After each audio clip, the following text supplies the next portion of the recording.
Hello, everyone, and welcome back to Space and Self Live.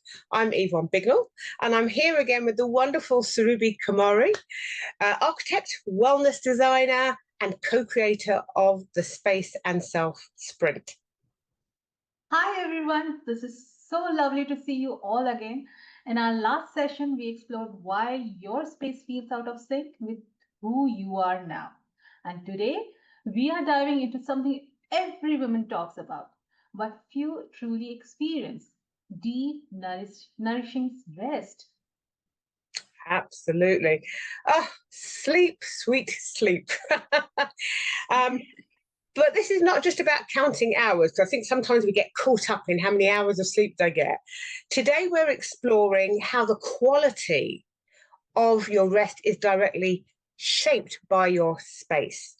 Because your bedroom isn't just a room, it's a message to your nervous system, and your nervous system reads every single night. Exactly. Many of us have beautiful nighttime rituals, herbal tea, meditation, no caffeine, soft music, but still find ourselves restless. Often it's not your habits, it's your space, your light, your layout, your energy that's overstimulating your body. Oh my goodness, so true. And that's what we'll unpack today. How to create a space that doesn't just look beautiful or restful, but actually feels safe enough for your body to surrender, because that's what we want. Sweet surrender. Um, and that's so true for myself, as I think about it, for a very long time, I had my phone right beside my bed. I'd scroll before sleeping, all the awful things, the wake up to notifications, and I'd tell myself, oh, it's fine, I'm managing, and get caught up in taking actions when I hadn't even fully woken up, right? Or before I was ready to get into a deep sleep. But when I finally kept my phone in another room, oh, what a difference that made. I noticed that shift. My body softened faster. My mind actually stopped racing, And for the first time in years, I slept through the night. Huh. Who knew? It was like my body finally believed I'm safe to rest.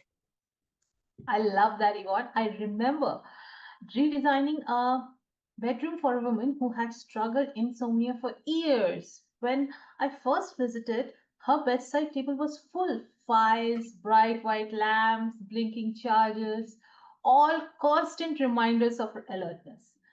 We simplified, replaced harsh lighting with warm glow, cleared visual clutter, introduced earthy tones and softer textiles. Within weeks, she said, it feels like my body trusts this space now. That's so wonderful. Yeah. Oh my goodness. It is. Your body literally just kind of breathes again. And that's so powerful.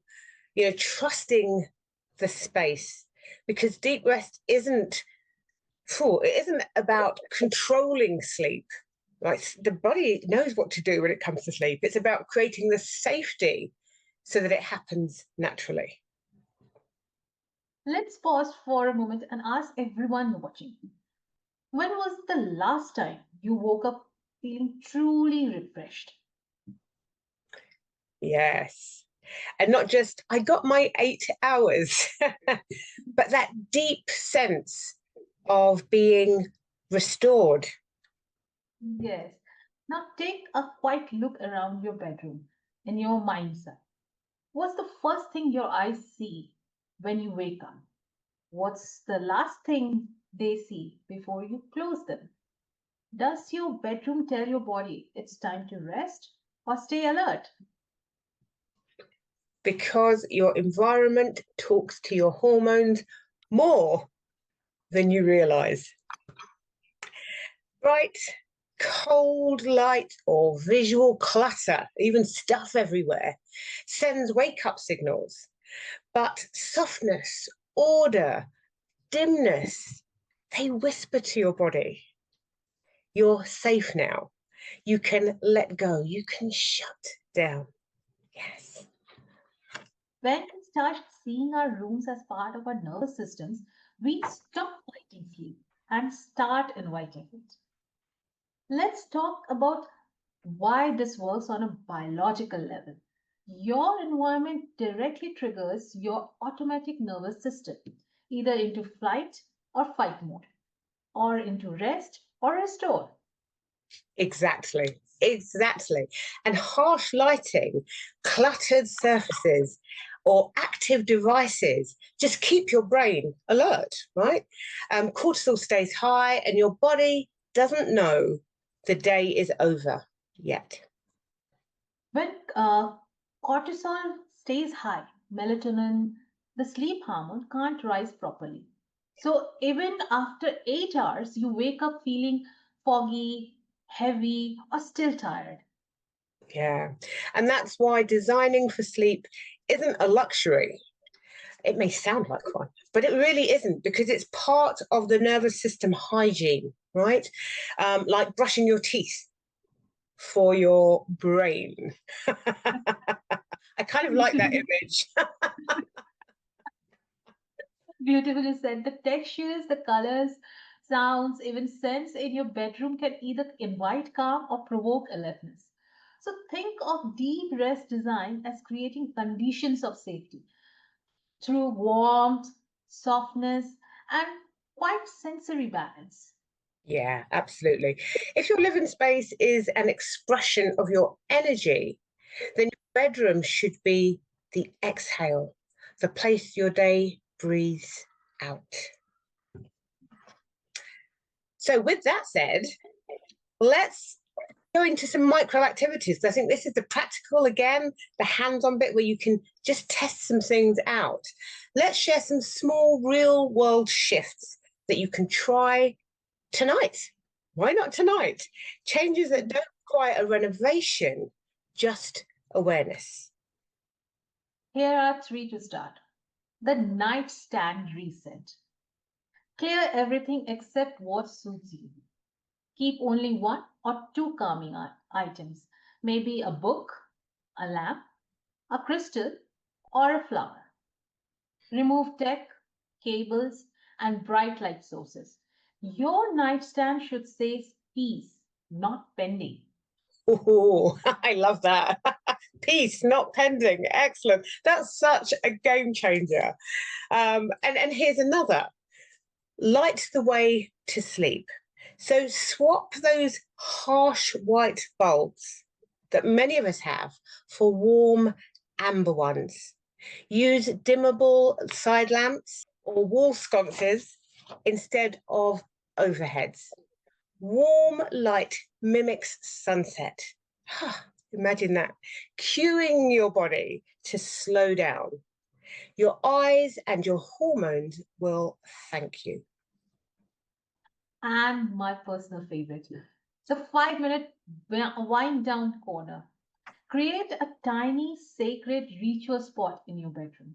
A candle, an essential oil, a journal, or just a breath practice. Set you tells your brain, we are done for the day. Now we are done for the day. Now let's rest. Yes, absolutely. These are just such beautiful small edits, and they might look simple, but they shift your entire energy rhythm. You'll start to notice how your space itself begins to calm you down before bed. And I just want to add is that, you know, these are practices. Everything is a practice. And by that, I mean, you have to give it a go. And don't give it one go and expect everything to work at once. Stay with it, right? Keep on practicing and allow it to come into its own. Allow it to become what becomes your norm, and see how that changes how your body feels and responds. Once And it becomes, things changes. yeah, absolutely. Absolutely. So, we'd love to hear from you. What's one thing in your space that might be disrupting your rest right now? Yes. or share one small shift you tried tonight. Sometimes it's one shelf, one light, one scent that reclaims your body's ability to rest. Tag us or message us. We would love hearing your stories. Yes. In our last Space and Self sprint, so many women shared something profound. They realized they didn't have to earn rest, they just needed to design permission for it. Oh my goodness. So, so true. Yes. In fact, one woman said, once I changed my bedside setup, I didn't fall asleep faster because I was exhausted. I fell asleep because I was finally calm. Wow. Now, that's the beauty of aligning your space with your body. It restores your natural rhythms. We are so excited to share that we'll be launching the New Year, New You Space and Self Sprint this January 2026. It's a 5-day guided journey where we'll help you realign your home and inner world for the life you are stepping into. Yes, and you can join the waiting list or download our free Space and Self ebook to begin exploring at your own pace. Both are designed to help you bring more peace, purpose, and presence into your everyday space. And remember, rest isn't lazy, it's leadership. And your space can be your most powerful ally in that practice. Indeed. So, thank you so much for joining us today.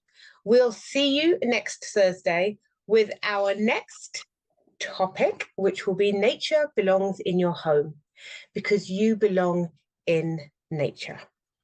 Until then, rest well and sleep like you mean it.